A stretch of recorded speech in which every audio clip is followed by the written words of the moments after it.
Look, we have a huge challenge with the mental health crisis across the country.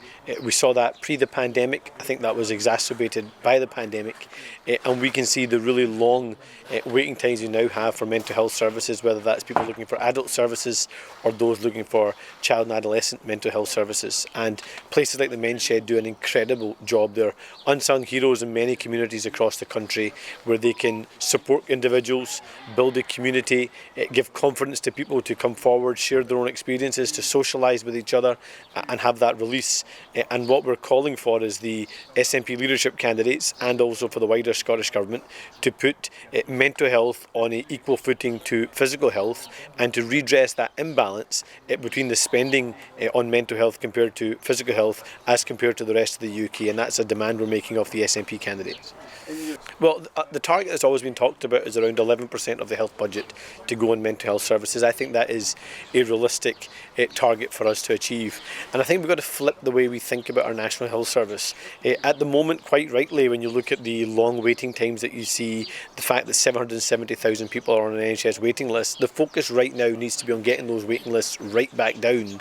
But we've also got to try and change gear and think about preventative medicine, how we get people out of acute care settings and into, for example, more community settings, and also how we fix social care. That's partly around understanding the consequences of mental health, understanding that can impact anyone at any time, and how we get that parity between mental and physical health as well as prevention rather than just acute medicine, I think is really, really important.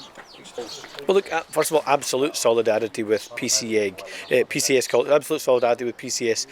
colleagues. I think it's really important that wherever there is industrial dispute, that we do show solidarity with individual workers and the wider workforce, and that's why we will not be crossing picket lines. We will not be going into the Parliament today, and we'll be calling on all those that have got a stake in this to get round the table to negotiate and find a meaningful way forward. That's what negotiations are all about.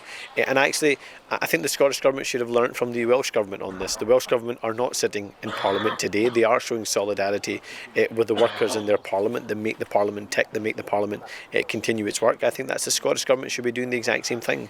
And I think it reflects badly on both the Scottish Government, the wider SNP, but also on those individual ministers that are going to be going into the Parliament today pretending that the workforce isn't on strike. I don't think that's a good approach, the right approach. Instead, we should be showing solidarity with the workforce and demanding all parties get around the table and find a meaningful way forward.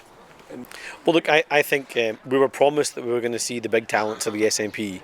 If these are the three best talents the SNP has to offer, then frankly I think Scotland will come to its own judgment. You have the economically illiterate Ash Regan, you have the economic and social conservative Kate Forbes, and you have the incompetent, out of his depth Humza Yousaf. I think frankly Scotland deserves better than all of them. The challenge that we have is that we have got to, with humility, go out there and earn people's trust, demonstrate to people that change is possible, that this isn't as good as it gets, an alternative future is possible, and that's why we're out, for example, today talking about the importance of mental health and giving that parity of esteem. It's why we spent the last week talking about how we put Scotland at the heart of the economic growth plan that gets the UK back to being the #1 economy in the G7 in terms of growth. These are the big ambitious missions that we are determined to deliver for people right here in Scotland, as opposed to an SNP that's talking to itself, about itself, a party in decline, a party that's had its time, a party of the past. We've now got to build the future.